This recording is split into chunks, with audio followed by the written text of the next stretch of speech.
ភាពខុសគ្នារវាង avoir chaud និង être chaud ជាភាសាខ្មែរ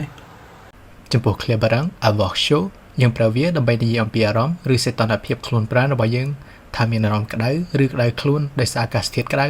ឧទាហរណ៍ j'ai chaud je vais ouvrir la fenêtre មានន័យថាខ្ញុំក្តៅឬខ្ញុំមានអារម្មណ៍ក្តៅខ្ញុំនឹងបើកបង្អួចឧទាហរណ៍មួយទៀត en été on a souvent chaud à Phnom Penh មានន័យថានៅរដូវក្តៅជាយើងញាប់ពួកយើងមានអារម្មណ៍ក្តៅនៅភ្នំពេញឬក៏ចង់និយាយថាអាកាសធាតុគឺក្តៅនៅភ្នំពេញចំណែក clear បារាំង être chaud ដោយសារពាក្យ chaud គឺជាគុណនាមនោះនៅពេលដែលយើងប្រើវាជាមួយនឹងមនុស្សស្រីយើងត្រូវថែម ពីក្រោយហើយបើសិនមានមនុស្សច្រើនយើងត្រូវថែម s ពីក្រោយហើយយើងប្រើ clear មួយនេះដើម្បីនិយាយថាយើងមានអារម្មណ៍ថាមានកត្តាជំរុញឬមានអារម្មណ៍គោលបំណងឬចំណងខ្លាំងក្នុងការធ្វើអ្វីមួយឬសម្រេចអ្វីមួយ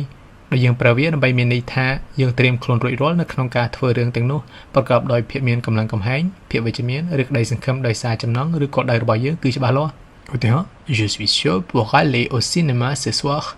មានន័យថាខ្ញុំមានអារម្មណ៍ចង់ទៅរោងភាពយន្តខ្លាំងថ្ងៃនេះឧទាហរណ៍មួយទៀត il est chaud il va gagner ce match មានន័យថាគាត់គឺត្រៀមខ្លួនរួចរាល់ប្រកបដោយភាពមានកម្លាំងកំហែងឬភាពវិជ្ជមានគាត់នឹងឈ្នះការប្រកួតនេះយើងក៏អាចប្រើ clear បារាំងមួយនេះនៅក្នុងនេះបែបផ្លូវភេទផងដែរដោយបើសិនជាយើងនិយាយថាយើងគឺ chaud នោះយើងចង់មានន័យថាយើងមានអារម្មណ៍ក្តៅសាច់ចង់ធ្វើនេះធ្វើនោះបែបផ្លូវភេទឬមានចំណងបែបផ្លូវភេទឧទាហរណ៍ elle était très chaude au téléphone មានន័យថានាងបានមានអារម្មណ៍មានចំណងផ្លូវភេទខ្លាំងពេលនិយាយទូរស័ព្ទ